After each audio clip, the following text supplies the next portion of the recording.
اس عظمت کا حامل ہے، کسی موقع پر مجھے توفیق ہو تو میں بیان کروں۔ امام حسین کا عزادار، امام حسین کا عزادار اللہ کی نگاہ میں ہے۔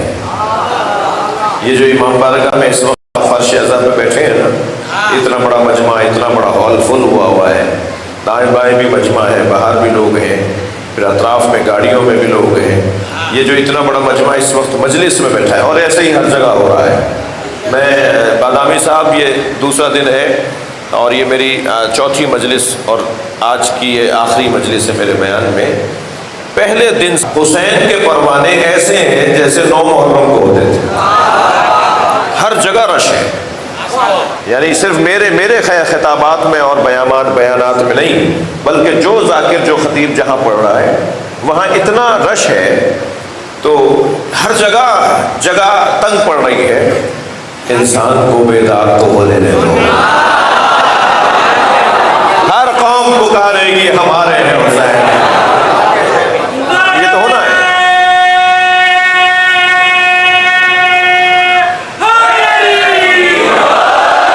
یہ ہونا ہے، سب کو آنا ہے اس دروازے پر۔ اور شیعہ امام حسین کی عزاداری کے مالک نہیں ہے، شیعہ امام حسین کی عزاداری کے مالک نہیں ہے، نوکر ہیں، اور نوکروں کو اپنی اوقات میں رہنا چاہیے، مالک کے مہمانوں کا خیال کرنا چاہیے۔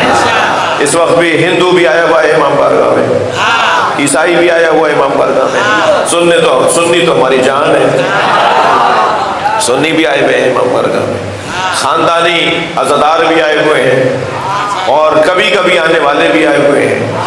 اس وقت ایک خوشبو ہے جو اپنی طرف کھینچ رہی ہے، اور وہ خوشبو امام حسین کی خوشبو ہے۔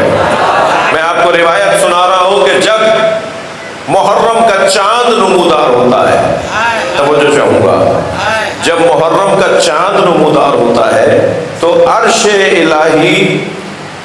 الہی سے حسین کی خون کی خوشبو زمین پر اترنے لگتی ہے، اور یہ خوشبو اپنی طرف لوگوں کو کھینچ رہی ہوتی ہے۔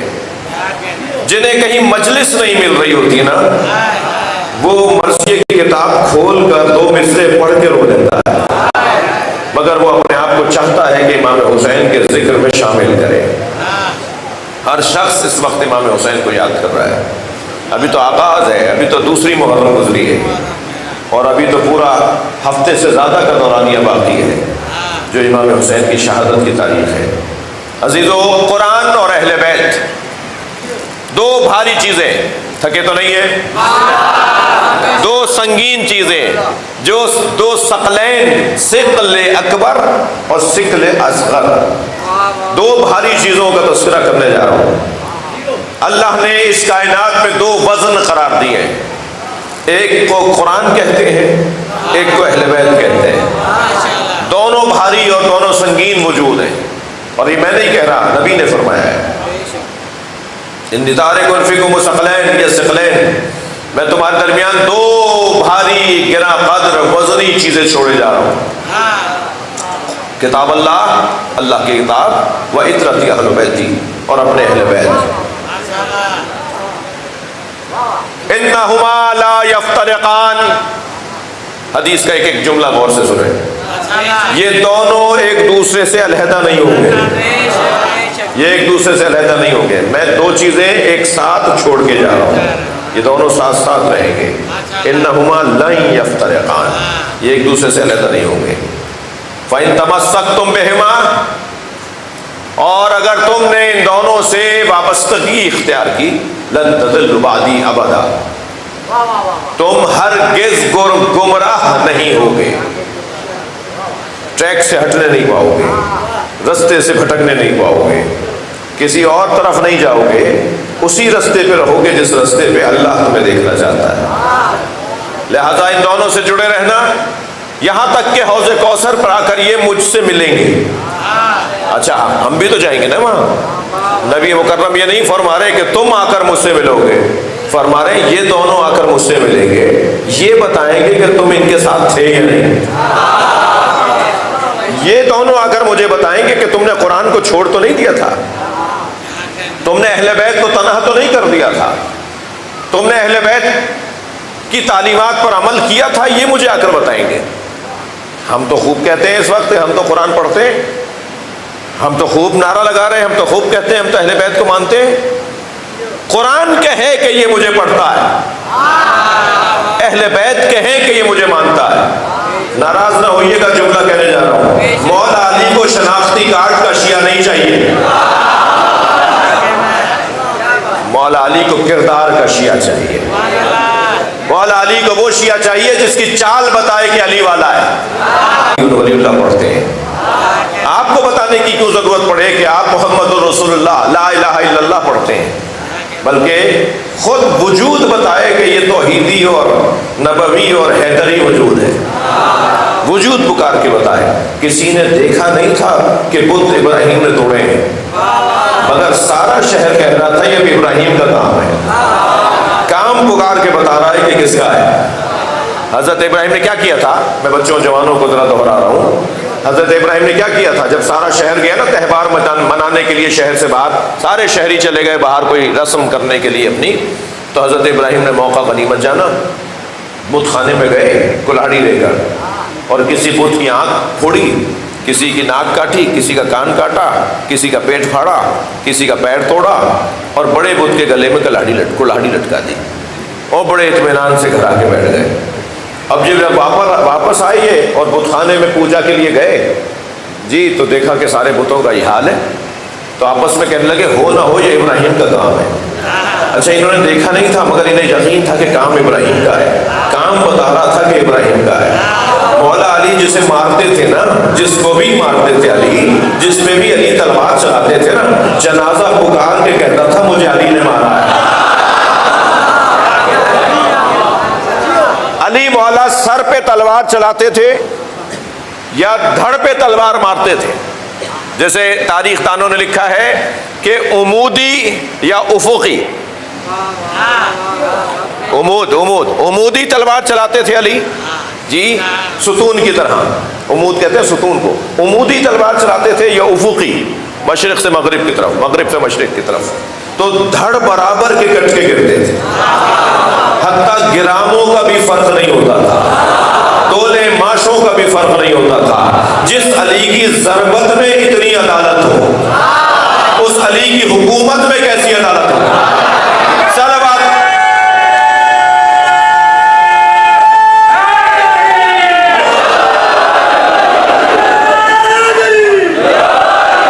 بلند تر صلوات۔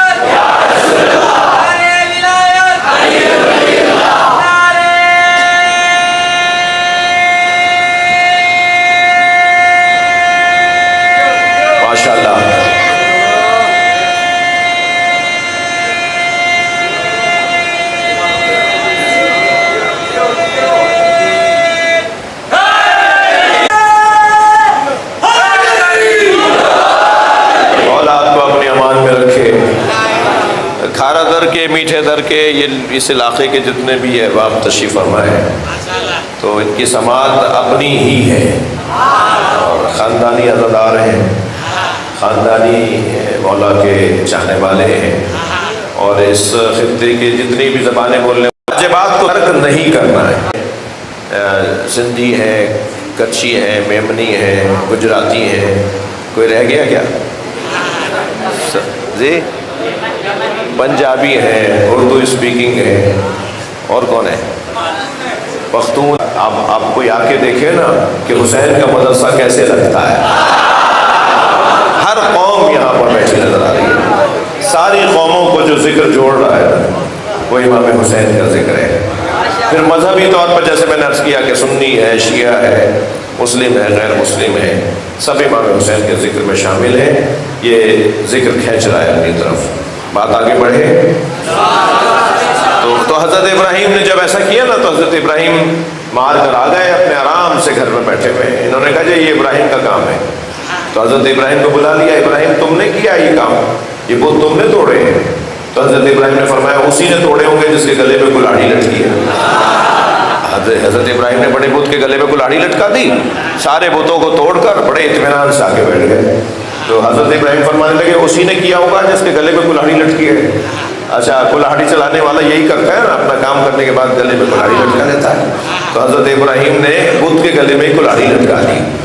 تو جب انہوں نے کہا کہ حضرت نے فرمایا یہ اسی نے کیا ہوگا, تو حضرت ابراہیم کے اس جواب پر وہ کہنے لگے وہ تو اپنی ناک پر بیٹھی مکھی نہیں جھل سکتا. جیسے تم کہہ رہے ہو نا کہ جس کے گلے میں کلاڑی ہے وہ تو اپنی ناک پر بیٹھی ہوئی مکھی بھی نہیں اڑا سکتا, تو وہ بت کیسے توڑتا. تو حضرت ابراہیم یہی تو کہلوانا چاہ رہے تھے, ان سے یہی کہلوانا چاہ رہے تھے نا. جیسے انہوں نے کہا وہ تو یہ کر ہی نہیں سکتا, تو حضرت ابراہیم نے فرمایا جو ناک پر بیٹھی مکھی نہیں اڑا سکتا وہ تمہارا خالق کیسے ہے, تمہارا رب کیسے ہے.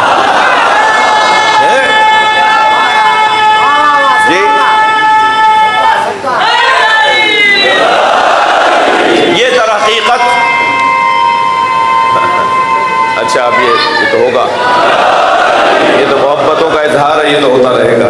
تو بات اتنا عرض کر رہا ہوں کہ حضرت ابراہیم نے در حقیقت ان لوگوں کے ضمیروں کو جھنجھوڑا. بدن کو ہلانے سے انسان کی آنکھ کھلتی ہے اور مجلس کے سنانے سے ضمیر زندہ ہوتا ہے. حضرت ابراہیم کا ہی کام ہے جو اس وقت میں اور آپ کر رہے ہیں. جو کام حضرت ابراہیم نے کیا تھا, میں بہت ہی ملفوف بات کروں گا, میں ذرا اشارے میں بات کروں گا, آپ میرے ساتھ رہیے گا. جو کام حضرت ابراہیم نے کیا تھا ضمیروں کو زندہ کرنے کا, وہی کام یہ ذکر حسین کر رہا ہے. یہ مجلسیں وہی کام کر رہی ہیں. ایک مرتبہ اسماء افہم, مردے کو کہتے ہیں نا اسماء افہم, سن سمجھ. جی ہم مردے کو کہتے ہیں نا اسماء افہم, مجلس زندوں کو کہتی ہے اسماء افہم. اس مجلس کا کام ہے اسماء افہم بولنا. اب اللہ حضرت احدیت, اللہ دو چیزوں کو ہمارے لیے قرار دے رہا ہے. ایک قرآن, کیا ارشاد فرمایا, هو الذی انزل علیک الکتاب, هو الذی انزل علیک الکتاب, وہ اللہ جس نے حبیب آپ کے اوپر کتاب کو نازل کیا. منہ آیات محکمات, اس میں سے کچھ آیات محکمات ہیں, اخر متشابہات, اور دوسری طرح کی جو آیات ہیں وہ متشابہات ہیں. فَأَمَّا الَّذِينَ فِي قُلُوبِهِمْ زَيْغٌ, جن کے دلوں پہ زنگ لگ گیا ہے, فَيَتَّبِعُونَ مَا تَشَابَهَ مِنْهُ, وہ متشابہات کی اتباع کرتے ہیں. کیوں؟ ابتغاء الفتنہ و ابتغاء تاویلہ. جب محکم موجود ہو, میٹھا پانی موجود ہو, شفاف پانی موجود ہو, تو پھر گدلے پانی کی طرف کیوں جا رہے ہو؟ جب آیات محکمات موجود ہیں تو متشابہات کی پیروی کیوں کر رہے ہیں؟ جی دو طرح کی آیات موجود ہیں, محکم بھی ہیں, متشابہ بھی ہیں. مگر کچھ لوگ ہیں جو محکم کو چھوڑ کر متشابہ کے پیچھے چلے جاتے ہیں. تو اللہ کہہ رہا ہے ان کا مطلب کیا ہے. یہ لوگ وہ ہیں جن کے دل زنگ آلود ہیں, یہ وہ لوگ ہیں جن کے دل ٹیڑھے ہیں, یہ وہ نہ پھیلانا چاہ رہے ہیں. وہ ابتغاء تاویلہ, اور اپنے پسند کا دین اختیار کرنا چاہ رہے ہیں. جیسے اقبال کہتے ہیں کہ خود بدلتے نہیں قرآن کو بدل دیتے ہیں. یہ لوگ خود نہیں بدلتے, کہتے ہیں آیت کو بدل دو, آیت اپنے مطلب کی لے لو, آیت کو کا مطلب اپنا نکال دو. ابتغاء تاویلہ وما یعلم تاویلہ الا اللہ, اور تعویل قرآن کو کوئی نہیں جانتا سوائے اللہ کے. وراسخون فی العلم, اور ان لوگوں کے جو علم میں اترے ہوئے لوگ. تو اب اللہ نے قرآن کے ساتھ ہمیں راسخون فی العلم دیے. قرآن سمجھنے کے لیے راسخون فی العلم کے دروازے پہ جانا پڑے گا. ان لوگوں کو ماننا, ان لوگوں کو چاہنا ہوگا, ان لوگوں کو سننا اور سمجھنا ہوگا جو قرآن سمجھا سکیں. وہ راسخون فی العلم کون ہے؟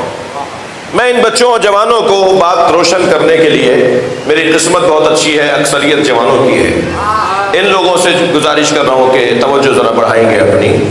یہ جو راسخون فی العلم ہے نا, علم میں اترے ہوئے لوگ, کچھ ہستیاں ہیں, ایک قبیلہ ہے, ایک خاندان ہے, کچھ لوگ ہیں جو علم میں اترے ہوئے ہیں. جی علم میں رہنے والے لوگ, کچھ لوگوں میں علم ہوتا ہے, کچھ لوگ علم میں ہوتے ہیں.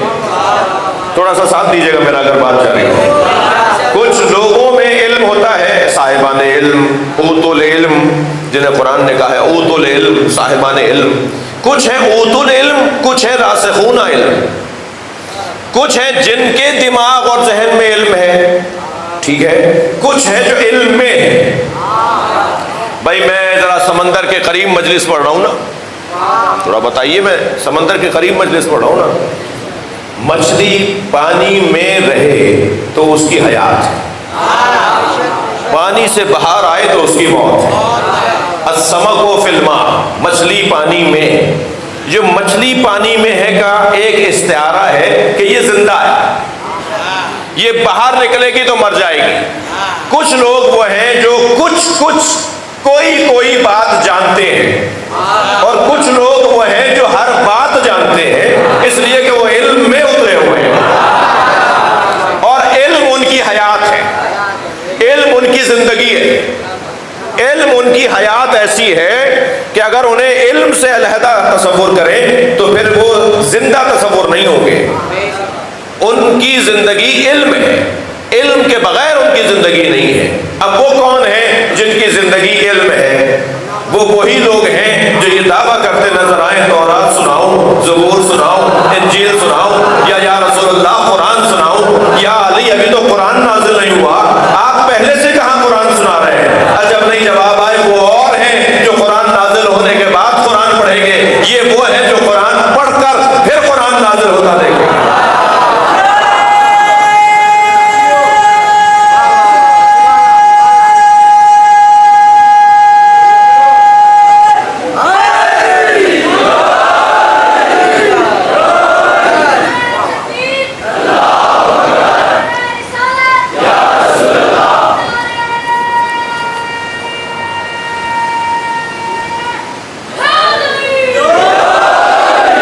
دو بات بہت روشن ہے کہ وہ گھرانہ جو صاحبان علم نہیں، راسخون فی العلم، جن کی زندگی علم ہے، جن کا علم ان کی زندگی ہے، جو سوال پوچھنے سے پہلے جانتے ہیں کہ پوچھنے والا کیا پوچھنا چاہتا ہے، جو سوال پوچھنے والے کو جانتے ہیں کہ یہ کس غرض سے پوچھنے آیا ہے، جو یہ اعلان کرتے نظر آئیں کہ ہم سے پوچھ لو اس سے پہلے کہ تمہاری زندگیاں ختم ہو جائیں۔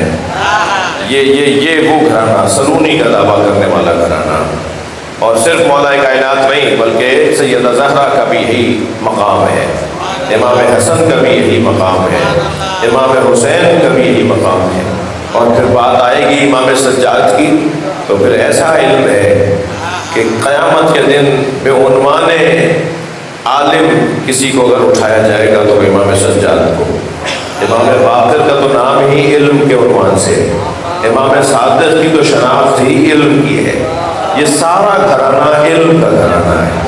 میں انتہائی ادب سے اور پیار سے اور محبت سے علی والے جوانوں سے ایک جملہ کہتا ہوا آگے بڑھوں، علی والا جوان علم سے دور نہیں رہ سکتا، علی والا جوان پڑھائی سے دور نہیں رہ سکتا، علی والے جوان کی شناخت ہی یہ ہے کہ وہ ہمیشہ پڑھتا رہتا ہے، ہمیشہ علم حاصل کرتا رہتا ہے۔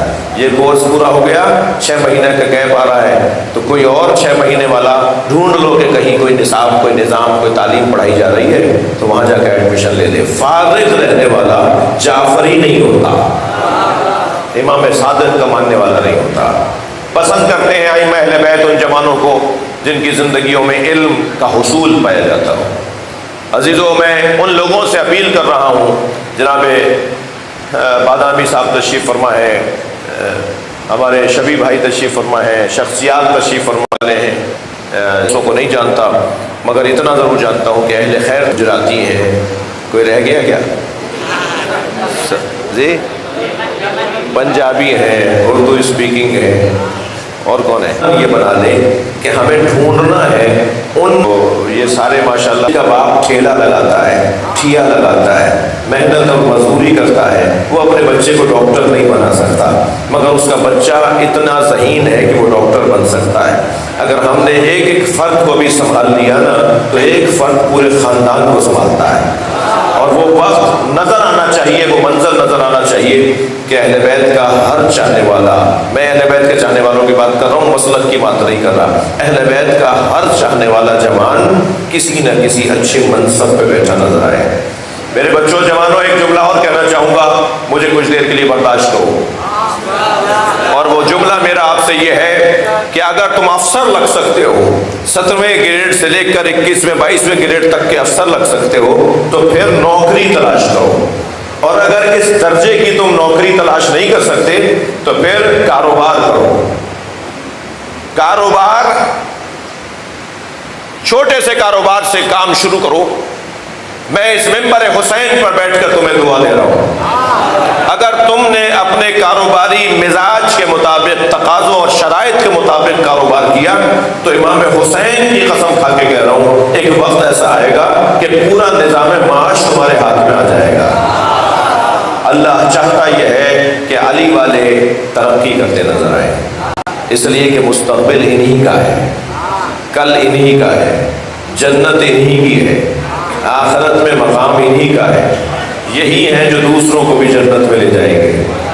امت کو ہم عزاداروں کا احسان ماننا چاہیے، امت کو حسین کے عزاداروں اور حسین مولا کے ماتمداروں کا احسان ماننا چاہیے کہ ہم اس ذکر کے ذریعے سے امت کی توجہ خوبیوں کی طرف کروا رہے ہیں، اچھائیوں کی طرف کروا رہے ہیں، نیکیوں کی طرف ہم راغب کر رہے ہیں، اس گریے کے ذریعے، اس ماتم کے ذریعے، اس جلوس اور اس عزا کے ذریعے۔ 2 محرم ہو گئی، حسین کربلا آ گئے، چلیے کربلا چلیں،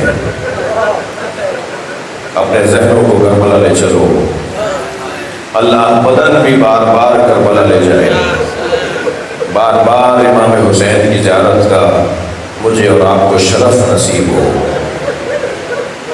چلیں کربلا چلیں، حسین کا ذوالجناح چلتے چلتے رک گیا ہے، اور رکا جس زمین پر ہے وہ زمین وہی ہے جس کی مولا حسین کو تلاش تھی۔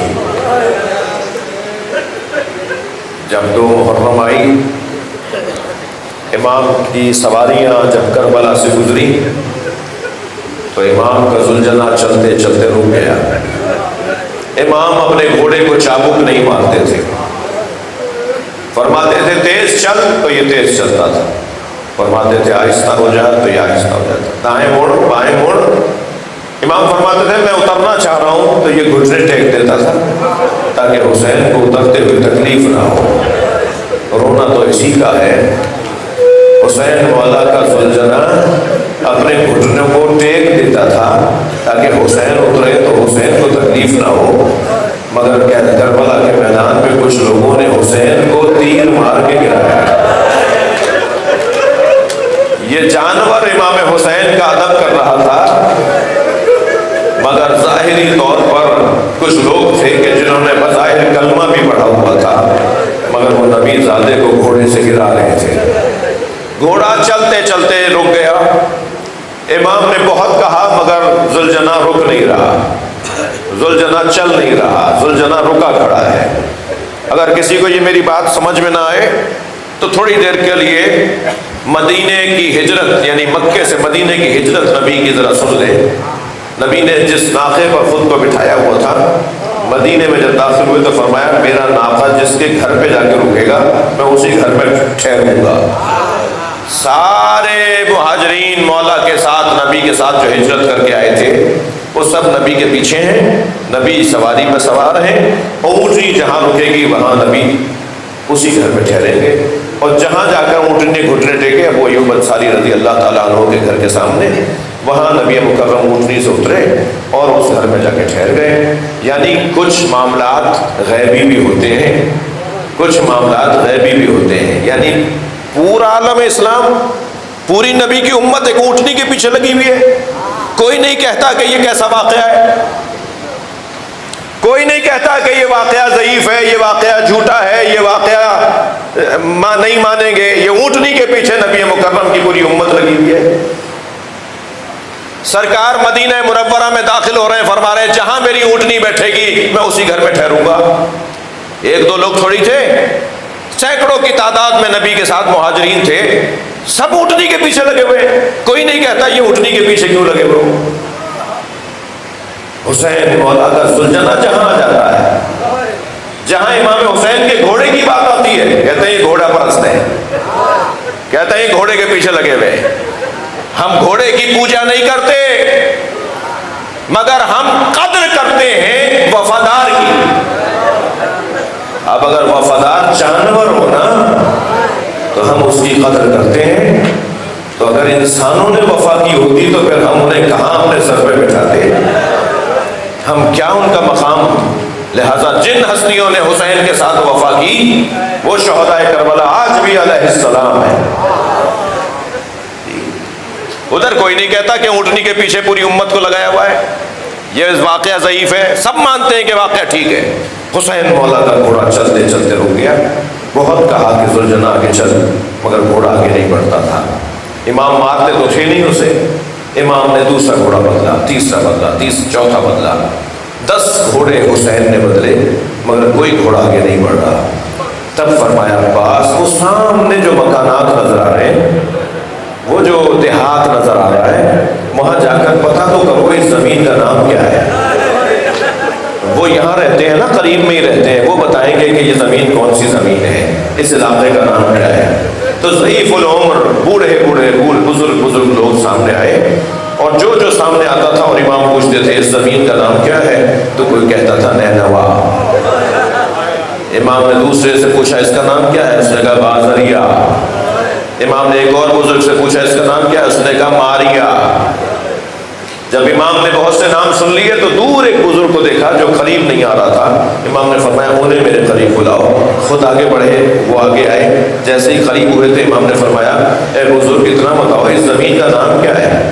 تو جب امام نے پوچھا نا اس کا نام بتاؤ تو کہنے لگا اے فرزند رسول، اے حسین ابن علی، آپ آگے چلے جائیں، آپ آگے والی زمینوں کی طرف چلے جائیں۔ امام نے فرمایا میں تم اس سے اس کا نام پوچھنا چاہتا ہوں، تو مجھے اس کا نام بتا۔ اجرکم اللہ، اجرکم اللہ، آمادہ ہو رہے ہیں نا آپ ہونے کے لیے۔ وہ کہنے لگا حسین آگے چلے جائیں، آپ اس زمین سے دور چلے جائیں۔ تو امام نے فرمایا آپ مجھے اس کا نام بتائیں۔ تو کہنے لگا ھذا کرب و بلا، یہ کرب و بلا ہے۔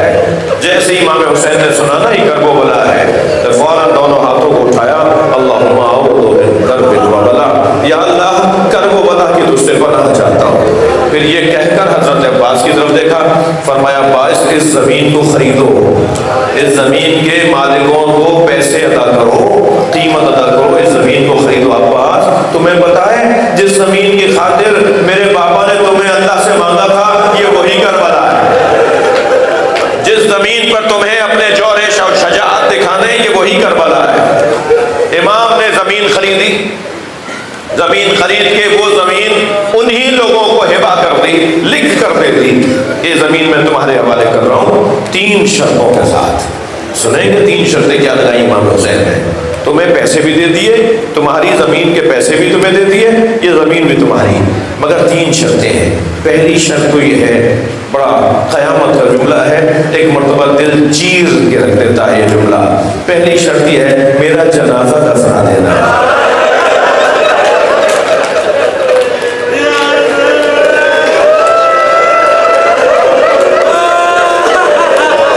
یہ مجھے سر کاٹ کر میرا بدن چھوڑ کر چلے جائیں گے، میرا لاشا آ کے دفنا دینا۔ اجرکم اللہ، اجرکم اللہ۔ اللہ آپ کو کسی وقت نہ ڈرا ہے، کیا غربت ہے، کیا محرومیت ہے، کیا حسین ابن علی کی تنہائی ہے۔ اگر ہمارے شہر کا، ہمارے خاندان کا، ہمارے علاقے کا کوئی موت میں بہت سو نہیں جانتا مر جائے تو پورا علاقہ اس کی جنازے کی تشییع میں، جنازے کی تدفین میں شامل ہوتا ہے نا۔ نبی کا نواسہ مار دیا گیا، کوئی جنازہ اٹھانے والا نہیں ہے۔ امام اللہ آپ کو عاشور کے بعد یہ مسائل سننے کا موقع دے، جب امام سجاد جنازہ دفنانے آئے نا، کچھ دیر کے لیے سوچیے تو صحیح، جنازے کو کم سے کم 4 لوگ چاہیے ہوتے ہیں نا، کم سے کم 4 لوگ جنازہ اٹھانے والے ہوتے ہیں نا۔ اللہ نے غربت حسین کا جنازہ اٹھانے والا کوئی نہیں ہے۔ امام سجاد جب اعجاز امامت سے آئے ہیں اور بنی اسد کے لوگوں کو آواز دے کر کہا میری مدد کرو، تو بنی اسد کے لوگوں نے امام سجاد کی مدد کی۔ کیا فرمایا؟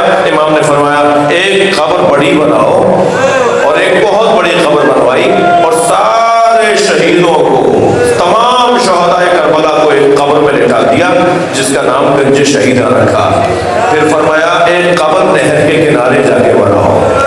اور نہر کے کنارے جب حضرت عباس کا لاشا دیکھا نا, اجرکم اللہ, جن کو رونا آ رہا ہے وہ اپنی آوازوں کو آزاد کریں, جن کے مذہب میں رونا جائز ہے وہ تکلف نہ کریں. حضرت عباس کے لاشے کے قریب گئے اور جا کر ایک جملہ کہا ہے, وہ پورا مرثیہ ہے. فرمایا چچا آپ کو نہر کا کنارہ مبارک ہو, مگر میری پھوپھی زینب کوفے میں آپ کو یاد کر رہی ہیں. وہ یہ کہہ رہی ہیں عباس آؤ میرے پردے کی حفاظت کرو. اور پھر لاشا حضرت عباس کا امام سجاد نے نہر کے کنارے دفنایا. اب اس زمین پر کیا ہوا ہے وہ میں بیان کر رہا ہوں. حضرت عباس کا لاشا امام سجاد نے نہر کے کنارے دفنایا. رو رہے ہیں نا, آنکھوں میں آنسو ہے نا. حضرت عباس 3 ان بنی ہاشموں میں سے ایک تھے جن کا قد بہت دراز تھا. لمبا قد تھا حضرت عباس کا, دراز قد تھا حضرت عباس کا. جس کا قد بہت لمبا ہو اس کی قبر چھوٹی کیوں ہے؟ اللہ اکبر. حضرت عباس کی قبر مبارک ایسی ہے جیسے جناب سکینہ کی قبر. جناب سکینہ کی قبر چھوٹی ہے یہ تو سمجھ میں آتا ہے, مگر حضرت عباس کی قبر چھوٹی کیوں ہے؟ اس لیے کہ عباس مولا کا لاشا ان کی وصیت کے مطابق جب مولا حسین چھوڑ کر آ گئے تھے نا نہر کے کنارے سے, تو دشمن یہ سمجھا تھا کہ عباس ابھی زندہ ہیں, کسی بھی وقت کھڑے ہو جائیں گے اور پھر ہم پہ حملہ کریں گے. تو اتنی تلواریں برسائیں, اتنی تلواریں ماری کہ جوڑ جوڑ علیحدہ ہو گیا. جب امام سجاد لاشا اٹھاتے تھے نا تو لاشا ڈھلک جاتا تھا. اجرکم اللہ, اجرکم اللہ. اللہ ان آوازوں پہ رحمت نازل کرے, اللہ ان رونے والوں کے رزق میں اضافہ کرے. اجرکم اللہ. امام زین العابدین نے نہر کے کنارے پر حضرت عباس کا لاشا دفنایا. پھر فرمایا بنی اسد سے آؤ 2 قبریں اور بنا دو, ایک سرہانے کی طرف ایک پائنتی کی طرف. سرہانے کی طرف امام حسین کو لٹایا, پائنتی کی طرف حضرت علی اکبر کو لٹایا. اور ایک قبر ہے جو آج امام حسین کی زری کے اندر ہے. امام حسین کی زری کے 6 کونے کیوں ہیں؟ 4 کونوں والی زری نہیں ہے امام حسین کی. جو پائنتی کی طرف ذرا زری بڑی بڑی سی نظر آتی ہے نا, وہ حضرت علی اکبر کی قبر ہے. امام حسین کے پیروں کی جانب حضرت علی اکبر دفن ہے اور سرہانے کی طرف امام حسین دفن ہے. عزیزانو مجلس تو یہاں مجھے روک دینی چاہیے, اس لیے کہ ہر آنکھ میں آنسو آ گئے ہیں. میری محنت سوارت ہو گئی ہے, میرے حصے کی نوکری مکمل ہو گئی ہے, لیکن میرا دل کہہ رہا ہے کہ ایک جملہ آپ سن لیجیے. امام زین العابدین نے جب یہ قبریں بنا دی نا, تو قبر کے اوپر, امام حسین کی قبر کے اوپر ایک جملہ اپنی انگشت شہادت سے لکھا, مٹی کے اوپر قبر کے اوپر جملہ لکھا, ھذا قبر الحسین الذی قتلوا عطشانا. یہ اس حسین کی قبر ہے جسے پیاسا مارا گیا. اجرکم اللہ, اجرکم اللہ. حق ہے بلند آواز سے گریہ کرنا. یہ اس حسین کی قبر ہے جسے پیاسا مارا گیا. عزادارو امام سجاد نے بابا کی قبر بنا دی, بھائی کو قبر کے حوالے کر دیا. اعجاز امامت سے آئے تھے واپس چلے گئے. کربلا معلیٰ میں یہ مصائب جو میں ابھی پڑھ رہا ہوں نا, یہ مصائب کربلا میں ایک ذاکر پڑھ رہا تھا, ایک ذاکر پڑھ رہا تھا. جب وہ ممبر سے اترا تو ایک ایسے ہی روتے ہوئے ایک عزادار نے اسے کہا, بھائی یہ تو بتاؤ علی اصغر کو کہاں دفنایا؟ تم نے یہ بتا دیا کہ علی اکبر کہاں دفن کیے گئے, عباس کہاں دفن کیے گئے, سارے شہیدوں کو کہاں دفن کیا, حسین مولا, یہ تو بتاؤ کہ علی اصغر کو کہاں دفن کیا. تو وہ ذاکر یہ کہتا ہوا آگے بڑھ گیا, میں نے کہیں نہیں پڑھا کہ حضرت علی اصغر کو کہاں دفنایا. امام سجاد نے رات کو بستر خواب پر گیا, سونے کے لیے جب لیٹا, جب نیند آئی نا تو حسین نظر آئے. امام حسین اسے خواب میں نظر آئے اور اس حالت میں نظر آئے کہ امام حسین کے بدن پہ زخم ہیں, تیر بہت سے لگ چکے ہیں. آگے بڑھ کر اس نے ہاتھوں کو بوسہ دیا. امام نے فرمایا بس میں تم سے ملنے اس لیے آیا ہوں, میرے رونے والوں کو بتاؤ علی اصغر کو میرے سینے پہ سلایا. علی اصغر حسین کے سینے پہ سو رہا ہے. لا لا اللہ